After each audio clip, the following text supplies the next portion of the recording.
Okay guys, I just want to give you a quick update on what's happening with the Mercedes. I know it's been a little while. I believe the last video I posted was in September and here we are in November.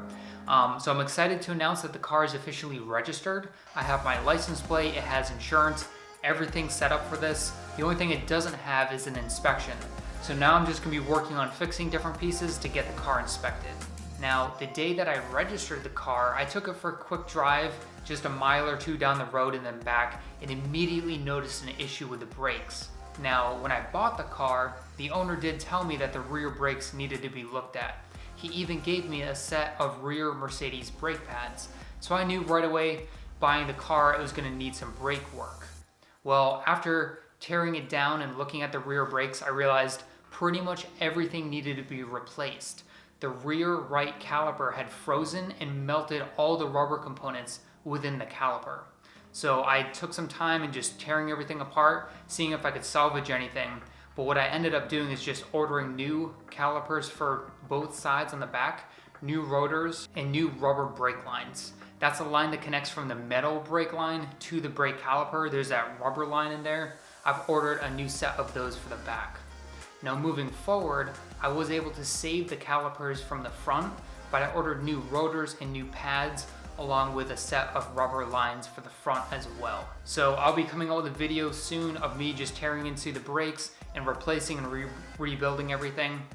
The brakes when I was driving were pretty soft. I don't know if that's a master cylinder or if that's part of the brakes themselves. Once all the brake components are fixed, I'll be able to determine whether the master cylinder is still any good. Now moving to some of the vacuum issues that I was having. Initially, and if you saw the video that I posted on the vacuum pump issues and my car not being able to shut off, I thought my vacuum pump needed to be replaced. But then I noticed one of the hoses was pretty corroded. So just for kicks, I took some wiring tape and taped it up. And sure enough, a lot of my vacuum issues went away. The car would shut off perfectly fine. So I'm thinking that the vacuum problems may not be my pump, but just some small vacuum leaks. So I've gone ahead and ordered new vacuum line. It's just some tubing. So I'll be going through and replacing any rubber lines in the vacuum system that I can, just to eliminate any issues. I also dug into the engine a little bit and I took the valve cover off, and I was pretty impressed to see that the timing chain is actually pretty snug. I was expecting it to be pretty loose. Also, the cam lobes looked pretty shiny and smooth. I didn't know if there was going to be much scoring. The car has over 220,000 miles on it. So I didn't know the health of what the internals would look like, but from what I'm seeing, it looks pretty good.